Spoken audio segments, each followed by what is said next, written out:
ఛత్తీస్గఢ్ రాష్ట్రం బీజాపూర్ జిల్లాలో దారుణం అయితే చోటు చేసుకుంది.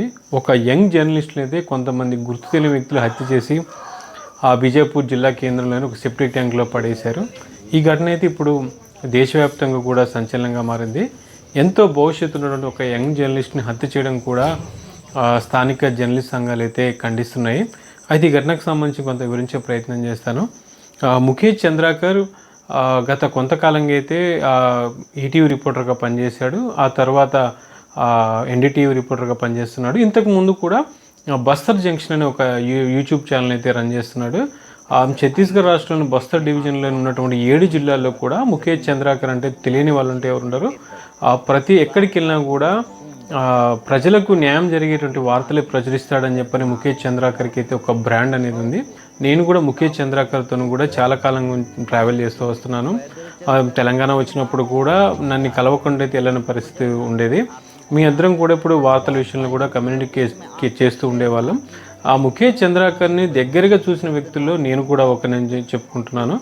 ఆ ముఖేష్ చంద్రాకర్ది అయితే ఛత్తీస్గఢ్ రాష్ట్రంలోని బీజాపూర్ జిల్లా బాసగూడలో ఉన్నటువంటి లింగగిరి అనే గ్రామం. 2005 సల్వాజుడం నడుస్తున్న క్రమంలోనూ కూడా ఛత్తీస్గఢ్లో చాలా వింత పరిస్థితులు నెలకొన్నాయి. అప్పుడు కొంత దారుణమైన పరిస్థితుల కారణంగా వాళ్ళ తల్లిదండ్రులు కూడా చనిపోయారు. ఆ తర్వాత ముఖేష్కి ఒక అన్నయ్య ఉన్నాడు. అతని పేరు కూడా యుకేషే. అతను కూడా ఒక జర్నలిస్ట్గానే బీజాపూర్ జిల్లాలో పనిచేస్తున్నాడు.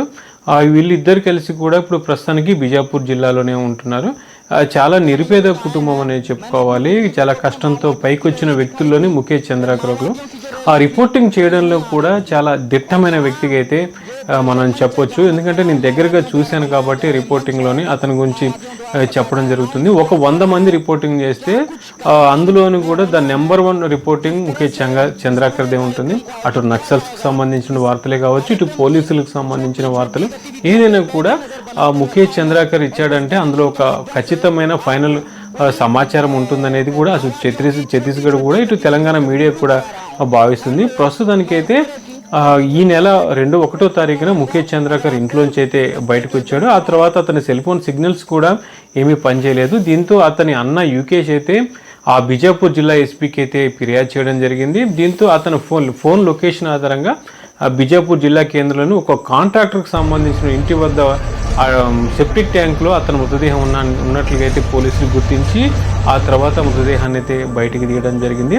దీంతో జర్నలిస్ట్ సంఘాలు కూడా ఆగ్రహం వ్యక్తం చేస్తున్నాయి. వార్త రాసిన కారణంగానే ఒక సంబంధిత కాంట్రాక్టర్ అతన్ని హత్య చేయించాడని అయితే మన జర్నలిస్ట్ సంఘాలు కూడా ఆరోపణ చేస్తున్నాయి.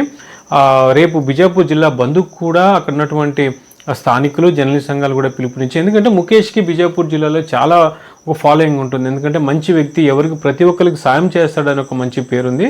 ప్రస్తుతానికి ఇప్పుడు అతను చనిపోవడానికి కూడా అక్కడ బీజాపూర్ జిల్లా వాసులు కూడా జీర్ణించుకోలేకపోతున్నారు. దీంతో పాటుగా ఛత్తీస్గఢ్ రాష్ట్ర ముఖ్యమంత్రి విష్ణుదేవ్ సాయి కూడా స్పందించారు. ఒక యంగ్ జర్నలిస్ట్ని కోల్పోవడం ఛత్తీస్గఢ్ ప్రభుత్వం కోల్పోయిందని, ఇతను హత్యకు కారణమైనటువంటి వారిని వెంటనే పట్టుకుంటామని చెప్పని కూడా ఆయన ట్విట్టర్లో పేర్కొనడం జరిగింది. ఏది ఏమైనప్పటికీను ఎంతో మంచి భవిష్యత్తు ఉన్నటువంటి జర్నలిస్టు చనిపోవడం బాధాకరమని చెప్పుకోవాలి. దీంతో పాటుగా ఉన్న వాస్తవాలను చెప్పే జర్నలిస్టులో ముఖేష్ చంద్రాకర్ టాప్ 1లో ఉంటాడని మనమైతే చెప్పవచ్చు. ఇప్పుడు అతని మృతి కూడా అందరినీ అయితే కలిచివేస్తోంది.